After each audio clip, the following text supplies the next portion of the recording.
옆에 분들한테 이렇게 인사하시겠습니다. 감사의 문을 활짝 엽시다. 인사합니다. 감사의 문을 활짝 엽시다.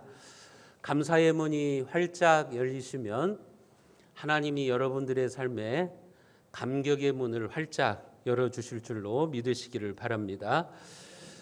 제2차 세계대전 때 일본의 해군 장교 가와가미 기이치라는 사람이 있었는데 전쟁이 끝난 후 고향으로 돌아갔습니다. 그런데 우리가 잘 알고 있는 것처럼 일본은 이제 패전국으로 처참하게 나라가 변해버렸습니다. 그렇게 처참하게 변한 나라와 그리고 피폐해진 거리를 보면서 가슴이 무너져 내렸습니다. 또 패전을 하고 돌아온 군인들을 국민들이 좋은 눈으로 바라보지는 않죠. 그들을 조롱하고 멸시하는 이런 문화가 있었습니다. 그런 상황 속에서 이 기이치는 매일 분노와 좌절감에 시달려야만 했습니다. 사는 것이 짜증의 연속이에요. 살아있는 것이 짜증의 연속이니까 이제 불평불만만 그 입에서 나오는 겁니다. 그러다가 결국은 온몸이 마비가 되어가지고 식물인간처럼 되어버렸어요. 몸을 전혀 움직이지 못하는 그런 병에 걸려버리고 마른 겁니다. 그런데 그가 만난 정신과 의사 후치다가 그에게 처방을 내려줬는데 그 처방이 매우 특별해요. 오늘부터 당신은 매일 감사합니다라는 말을 10,000번씩 입에서 내놓으십시오. 감사하는 마음만이 당신의 마비된 몸을 치료해 줄 수 있을 것입니다. 이렇게 처방전을 내려놓았어요. 그래서 이제 그때부터 기이치는 병상에 누운 채 감사합니다라는 말을 반복합니다. 처음에는 억지로 내뱉었겠죠. 처음에는 억지로 감사합니다라는 말을 내뱉었지만 시간이 지날수록 하루에도 10,000번을 이렇게 감사합니다를 외치니까 시간이 지날수록 이제 자기 안에 있는 불편한 마음이 사라집니다. 그리고 진실하게 그의 입에서 감사합니다라고 하는 말이 나오기 시작합니다. 그리고 분노와 적개심으로 불편했던 마음이 평온함으로 바뀌어지게 됩니다.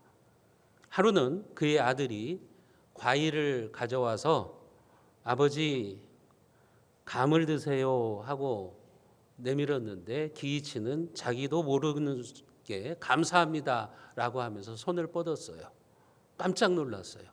마비되어서 꼼짝할 수 없었던 손이 움직이기 시작한 거예요. 손이 뻗어지기 시작한 거예요. 그때부터 신기하게도 뻣뻣하게 굳어있던 그의 손 그리고 목이 조금씩 움직이기 시작했고 얼마 지나지 않아서 그는 완쾌가 되었습니다. 감사가 치유를 가져온 겁니다. 여러분 이런 사례는 한두 사례가 아니에요.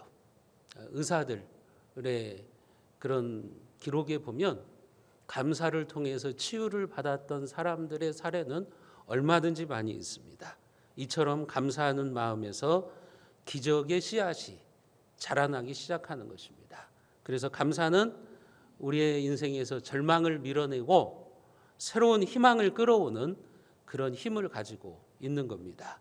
범사에 감사하는 삶의 태도에는 불치병도 이겨낼 수 있을 정도의 기적의 힘이 숨어 있다고 하는 것입니다. 저를 한번 따라해 볼까요? 감사의 문이 열리면 기적의 문이 열립니다. 옆에 분들한테 그렇게 말하세요. 감사의 문이 열리면 기적의 문이 열립니다. 네. 오늘은 맥주 감사주일이죠. 본래 맥주 감사주일은 구약 성경에 모세오경에 나와 있는 맥추절에서 기인을 하게 됩니다. 맥추절은 어떤 날인가 하면 이스라엘 백성들이 힘들고 어려운 광야 생활을 마치고 하나님이 약속하신 축복의 땅에 들어가서 농사를 지어서 첫 번째 결실을 맺어서 하나님 앞에 올렸던 그 감사의 절기죠. 밀을 수확해서 하나님 앞에 올려드렸던 감사의 절기가 바로 맥주 감사주일입니다. 한국교회에서는 이 맥주 감사절을 보리 추수 때에 맞추어서 지켜왔어요. 어렵고 고통스러웠던 보릿고개를 넘으면서 첫 수확을 하게 하신 하나님의 은혜에 감사했던 한국교회의 좋은 전통, 그것이 바로 맥주 감사 주일입니다. 또 7월 첫째 주일에 한국교회는 이 맥주 감사 주일을 지키기 때문에 지난 6개월 동안에 하나님의 은혜에 감사하면서 이제 새롭게 시작하는 하반기에 하나님이 우리의 삶을 선하게 인도해 주실 것을 우리가 소원하면서 그렇게 감사절을 지키는 겁니다. 고통과 고난이 있었지만 그 속에서도 하나님이 우리를 선하게 인도해 주셨다. 그 하나님의 선하심과 인자하심에 감사하는 절기가 바로 여러분 감사주일이라고 하는 것입니다. 오늘 우리가 살펴보게 되는 시편 107편도 고난과 어려움 속에서도 함께 하신 하나님께 감사를 드리고 있는 내용입니다.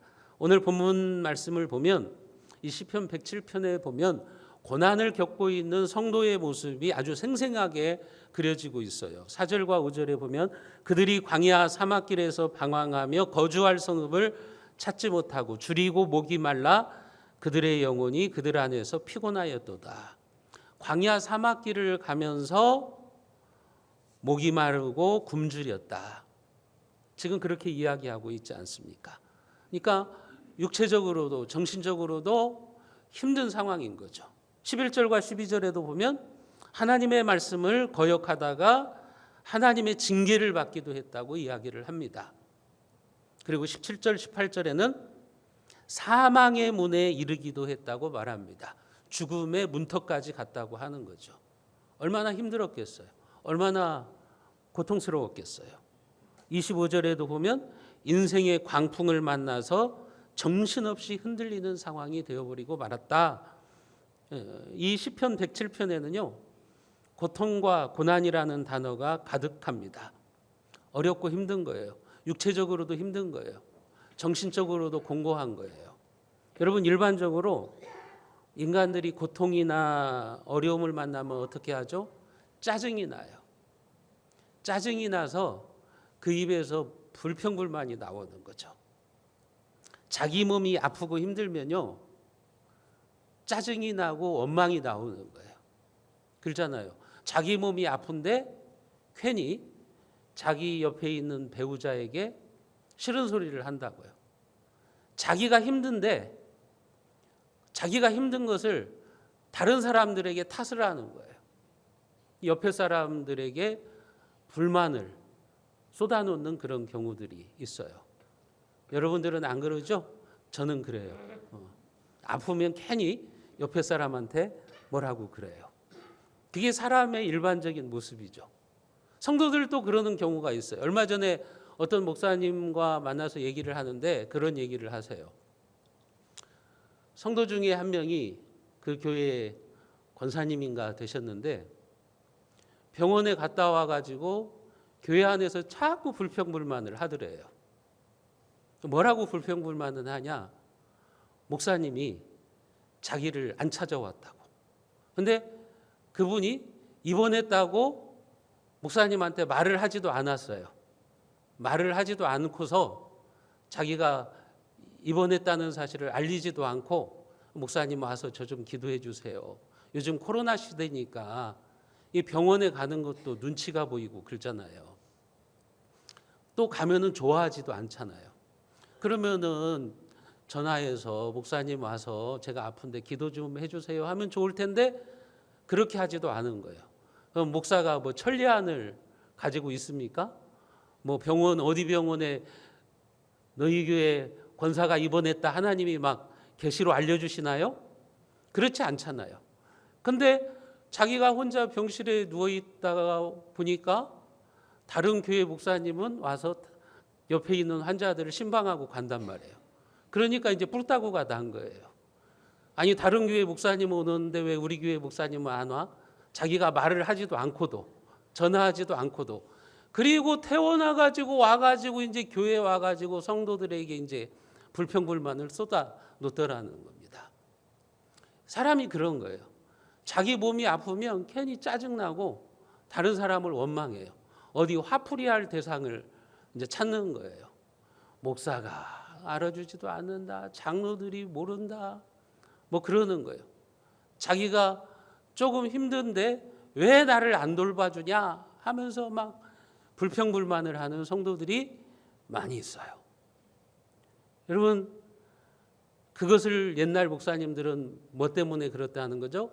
그 사람 안에 섭섭마귀가 들어간 거예요. 섭섭마귀가 들어가 가지고 마귀가 계속해서 불평과 불만을 쏟아놓게 하는 거예요. 여러분, 그러나 오늘 시편에 보면 이 시인은 하나님께 감사했어요. 육체적으로 힘들고 고통스럽고 고난이 찾아왔는데도 하나님께 감사했다. 시편 107편 1절에 보면 여호와께 감사하라. 그는 선하시며 그 인자하심이 영원하미로다. 하나님께 감사하라. 하나님은 선하시다. 하나님의 인자하심, 여기 인자하심이라는 말은 헤세드라는 말이에요. 영원토록 변함없는 사랑, 언약적인 사랑, 그게 헤세드라는 말이에요. 하나님의 사랑은 변함이 없어요. 그러니까 하나님의 백성들이 타락하고 죄를 지어도 하나님이 다시 그들을 회복시키시고 또 그들을 끌고서 하나님의 일을 이루어 가시는 거예요. 하나님의 사랑은 헤세드, 변함없는 사랑이기 때문에 그래요. 그러니까 지금 시인은 그렇게 말하는 거예요. 내가 아파도 하나님은 선하시다는 거예요. 내가 어려운 가운데 있어도 하나님은 인자하시다는 거예요. 하나님은 여전히 나를 사랑하시고 하나님은 선하신 분이다. 그래서 나는 하나님께 감사한다. 지금 그렇게 노래를 하고 있는 겁니다. 왜 시인은 고난과 어려움 중에서도 하나님의 선하심과 인자하심에 감사하고 있습니까? 그것은 고난 가운데 우리가 기도하면 하나님이 말씀을 보내셔서 우리를 건져주시고 우리를 치유해 주시기 때문에 그래요. 오늘 시편 107편 19절 말씀 우리가 같이 한번 읽어보겠습니다. 19절입니다. 이에 그들이 그들의 고통 때문에 여호와께 부르짖음에 그가 그들의 고통에서 그들을 구원하시되. 무엇 때문에 여호와께 부르짖었다고 말했죠? 그들의 고통 때문에. 고통이 있었기 때문에 기도의 자리에 나오게 되고 기도를 통해서 하나님의 일하심을 경험하게 되었다는 말이에요. 여러분, 성도는요, 고난과 어려움을 만나면 짜증을 내고 불만을 하고 원망할 대상을 찾는 게 아니라 기도의 자리에 나와야 되는 거예요. 하나님 앞에 나와서 기도해야 되는 거예요. 그게 참된 믿음의 사람이에요. 그런데 하나님 앞에 나와 기도할 생각은 안 하고 불평과 불만만 쏟아놓는 거예요. 원망만 하고 있는 거예요. 하나님의 백성들은요, 문제가 생기고 고통이 있을 때 절대 그냥 있을 수가 없어요. 그때에는 새벽 기도에 나오지 말라고 해도 나와요. 여러분들의 삶을 한번 보세요.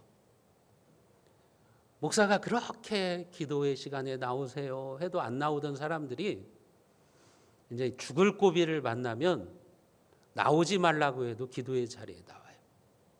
기도의 자리에 나와서도 얌전하게 기도하지 않아요. 어떻게 기도하냐면 부르짖는 기도를 하죠. 통곡하는 기도를 하죠. 하나님, 이번 한 번만 살려주세요. 하나님의 어려움 이겨내게 해주세요. 그냥 간절하게 기도하는 거예요. 여러분들이 아직 거기까지 안 갔다면 여러분들 안에는 아직 진짜 어려움이 안 온 거예요. 정말 내가 부르짖는 기도를 할 정도로 고난이 안 왔다는 거예요.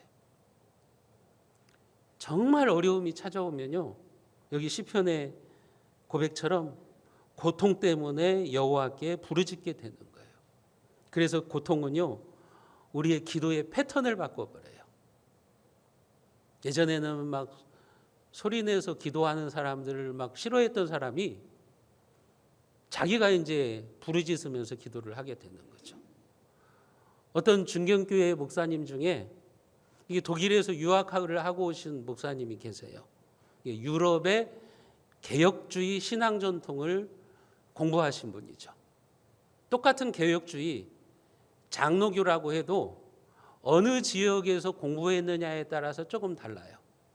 유럽이라든지 이런 화란 쪽, 우리나라 같은 경우는 이제 화란에서 개혁주의를, 유럽 쪽에서 개혁주의를 공부하고 오신 분들이 많은데, 그쪽 개혁주의의 전통은 뭐냐면 통성기도하는 걸 싫어해요.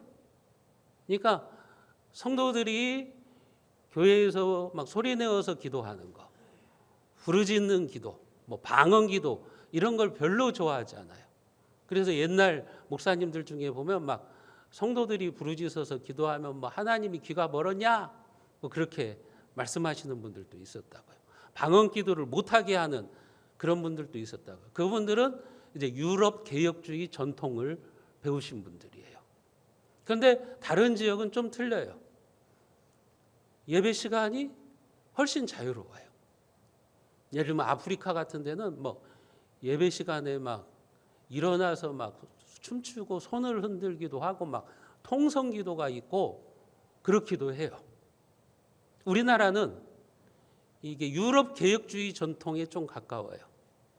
그래서 막 소리 질러서 기도하는 걸 별로 좋아하지 않아요. 그 목사님도 이 유럽 개혁주의 전통을 공부하고 오셔가지고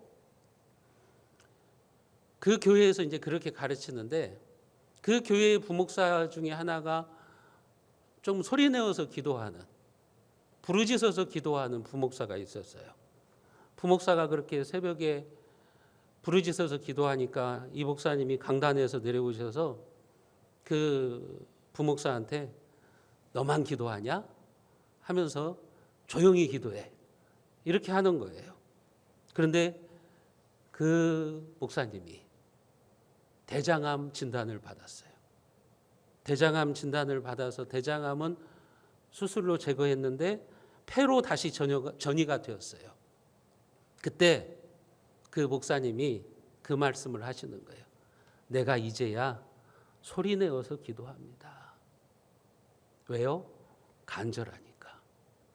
죽게 생겼으니까 이제 소리내어서 기도하는 거예요. 그때는 뭐 개혁주의 전통의 기도고 뭐고 그게 아니라 하나님 앞에 부르짖는 거예요.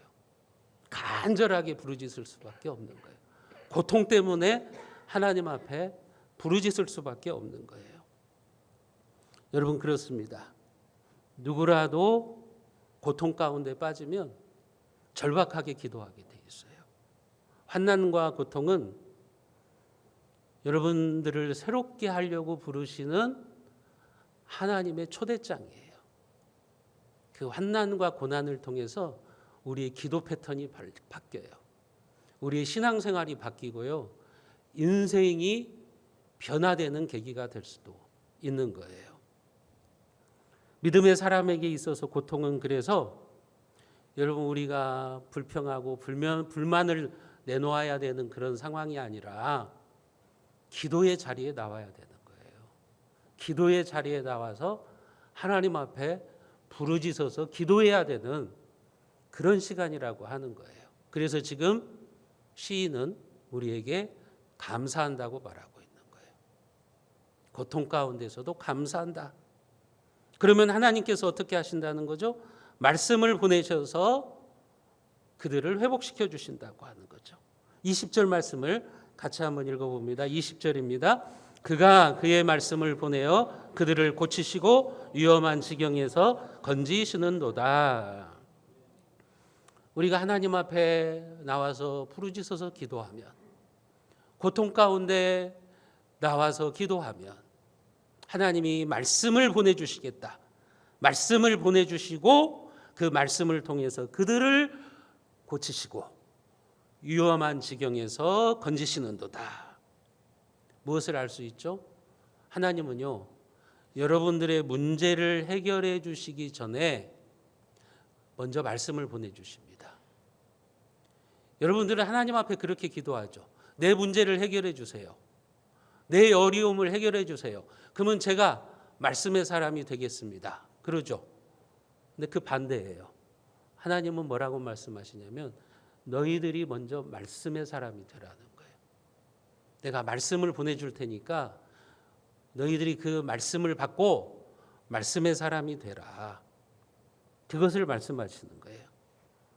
하나님은 여러분들의 문제를, 고통을 해결해 주기 이전에 여러분들이 먼저 말씀을 듣기를 원하시는 거예요. 이 시간에도 지금 하나님이 말씀을 보내주시잖아요. 여러분들에게 말씀을 하나님이 지금 내려주시고 있잖아요. 그 말씀을 여러분들이 먼저 받으셔야 돼요.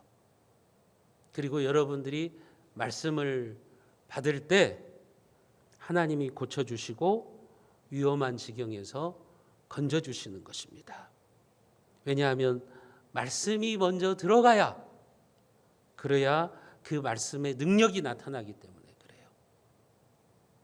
신방을 하다 보면 가끔 그런 경우가 있어요. 고통 가운데 계신 분들, 참 어렵고 힘든 가운데 계신 분들을 찾아가서 말씀을 전해보면 말씀을 정말 잘 받아들여요. 마치 스폰지가 물을 쫙쫙 빨아들이는 것처럼 평소에는 그렇게 감동적이지도 않은 말씀인데도 말씀을 그냥 아멘으로 화답하면서 간절한 심령으로 받아들여요. 때로는 막 눈물을 흘리면서 그 말씀을 받아들여요. 왜 그럽니까? 고통이 말씀을 말씀답게 받아들이기 때문에 그래요. 평소에는 말씀이 귀한 줄을 몰랐는데 어려운 문제를 만나고 보니까 말씀이 얼마나 귀한지를 이제 깨닫게 되는 거예요. 그게 참된 하나님의 사람이라고요. 그럴 때 그 고통 중에 받은 말씀, 고통 중에 하나님이 보내주신 그 말씀이 그 인생을 송두리째 바꿔놓는 능력의 말씀이 되는 경우들이 많아요. 여러분, 인생의 위기나 고난을 만났을 때 교회 안에 있는 성도는 두 종류의 성도로 나누어져요. 고난 속에서 완전히 신앙이 무너지고 박살나는 성도가 있는가 하면 고난 속에서 말씀으로 거뜬히 일어서는 성도들이 있어요. 그게 무슨 차이냐? 말씀이 있느냐 없느냐의 차이예요. 말씀이 들어가지 않는 성도는요, 고난 속에서 박살납니다. 그냥 그 인생이 무너져 버리고 말아요. 그 신앙이 완전히 무너져 버려요. 그런데 어떤 성도는 고난 속에서 말씀으로 거뜬히 일어나요. 그래서 하나님이 주시는 복을 누리고 그 인생에 놀라운 변화가 일어나는 경우가 있습니다. 여러분들이 고통 가운데 있습니까? 먼저 하나님이 내게 말씀을 보내주시기를 기도하시기를 바랍니다. 그 말씀을 통해서 내가 깨달아야 될 게 뭔가, 내가 새롭게 되어야 되는 게 뭔가, 내가 돌이켜야 되는 것이 무엇인가, 그것을 한번 찾아보십시오. 그럴 때 상한 심령이 고침을 받게 되고 죽은 영혼이 살아나게 되고 잠든 영혼이 깨어나게 되는 것입니다. 그처럼 하나님의 말씀을 듣고 여러분들도 고침을 받고 고통에서 건져주시는 하나님의 능력을 체험하시기를 주님의 이름으로 축복합니다. 그것이 우리가 감사해야 되는 이유예요. 또 한 가지 우리가 고통 속에서 감사해야 되는 이유는 뭐냐면 하나님께서 기적을 행하시기 때문에 그래요.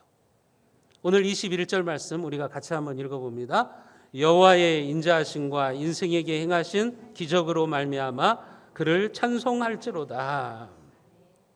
인생에게 행하신 기적으로 말미암아 하나님을 찬송하겠다. 기적이 뭡니까? 여러분, 믿어지지 않는 일이잖아요. 우리 인간의 상상과 생각을 초월하는 초자연적인 역사, 그게 바로 기적이잖아요. 하나님이 감사하는 성도들에게 이런 기적을 보여주시겠다고 하는 거죠. 기적은 언제 경험합니까? 여러분, 아무런 문제가 없는 형통한 삶에는 기적이 필요가 없죠. 평온한 삶에는 기적이 별로 의미가 없죠. 기적은 언제 경험합니까? 내가 해결할 수 없는 문제, 내 힘으로 도저히 어떻게 할 수 없을 때, 그때 우리가 하나님 앞에 부르짖어 기도하면 하나님은 말씀을 보내주시고 그 말씀의 능력이 나타나서 우리의 인생에 기적을 행하시는 겁니다. 그렇기 때문에 고통과 고난의 때는 여러분들이 기적의 하나님을 만날 시간입니다. 고통과 환난의 때에 여러분 남 탓하지 마시고요. 불평하지 마세요. 그러지 마시고 이때가 바로 내가 하나님의 기적을 경험할 때구나 하면서 더욱더 여러분들이 기도하시고 말씀 앞에 서셔야 됩니다. 그러면 하나님이 행하시는 기적이 여러분들에게 나타나게 될 겁니다. 어떤 목사님의 간증을 들은 적이 있어요.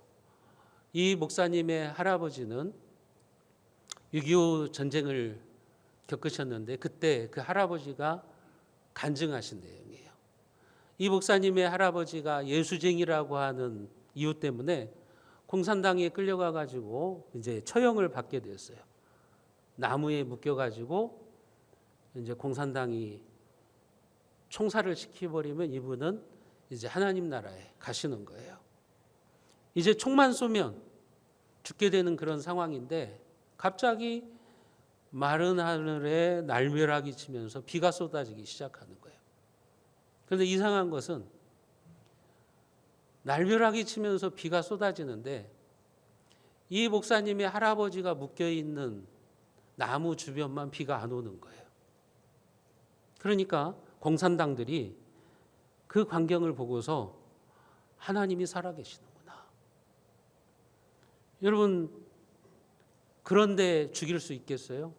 무서워서 못 죽이죠. 두려워서 못 죽이는 거죠. 그래서 할아버지를 다시 풀어주었다고 그래요. 풀어주니까 하늘에서 억수같이 쏟아지는 비가 딱 그쳤다고 그래요. 이 이후로 이제 사람들이 이 할아버지를 건드리지를 못하는 거예요. 함부로 하지를 못하는 거예요. 여러분 이게 기적의 능력이죠. 이 할아버지가 이렇게 살아나시는 바람에 그 자손 중에서 목사가 5명이나 나왔다. 만약에 그때 할아버지가 안 계셨다면, 죽으셨다면 우리 가정에서 목사가 5명 나오지 못했을 텐데 하나님이 그렇게 능력을 행해서 우리 집안에서 목사가 5명이 나왔다고 그렇게 간증을 하시더라고요. 여러분 이런 기적을 언제 우리가 체험하는 겁니까? 고통스러운 문제 속에서 체험하는 거예요.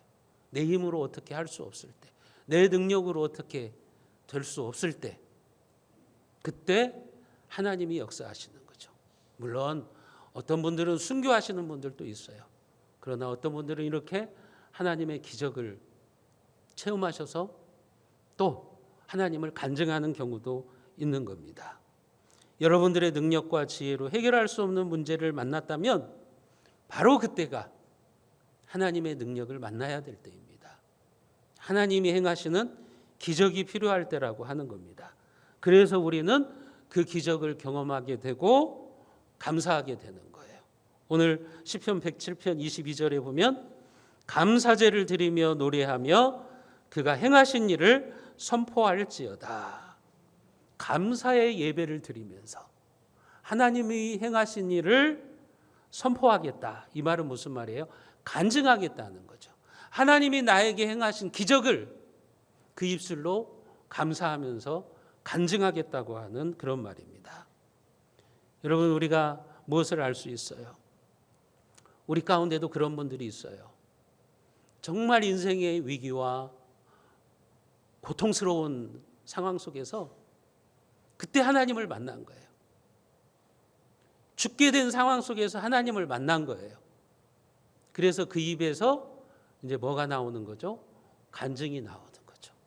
하나님이 우리의 가정에 이렇게 기적을 행하셨다. 하나님이 우리의 삶에 이런 능력을 행하셨다. 간증하는 삶을 살아가게 되는 거예요. 세상 사람들이 볼 때는 뭐 우연히 병 나은 거잖아. 어떻게 하다 보니까 어려움 이겨난 거잖아. 그렇게 말하겠지만 우리는 아는 거죠. 그게 하나님의 기적이라는 것을, 하나님의 능력이라는 것을 아는 거예요. 그래서 하나님이 행하시는 일을 우리의 입으로 선포하는 겁니다. 간증하는 겁니다. 여러분, 고난이 없으면 인생이 행복할 것 같습니까? 아닙니다. 고난이, 고통이 없어서 행복한 인생이 되는 것이 아니라 고난 속에서 하나님을 만났기 때문에, 고통 속에서 하나님의 능력을 체험했기 때문에 행복한 인생이 되는 것으로 여러분 믿으시기를 바랍니다. 사랑하는 성도 여러분, 우리가 살아가는 인생은요, 많은 고통과 어려움이 있어요. 주님 오실 때까지 여러분들은 이 세상에서 많은 어려움을 만나게 될 거예요. 그런데 그때가 하나님의 기적을 경험할 기회입니다. 그렇기 때문에 고통 속에서 하나님께 나아가십시오. 그러면 하나님이 말씀을 보내주셔서 여러분들을 고쳐주실 것입니다. 고통 때문에 여호와께 부르짖으십시오. 그러면 하나님이 하나님의 기적을 여러분들의 삶에 나타내 주실 것입니다. 여러분들이 그처럼 고난 가운데서 무너지고 박살나는 인생이 되지 마시고 여러분들에게 행하시는 기적으로 말미암아 하나님을 찬양하고 감사하는 삶을 살아가시기를 주님의 이름으로 축원드립니다.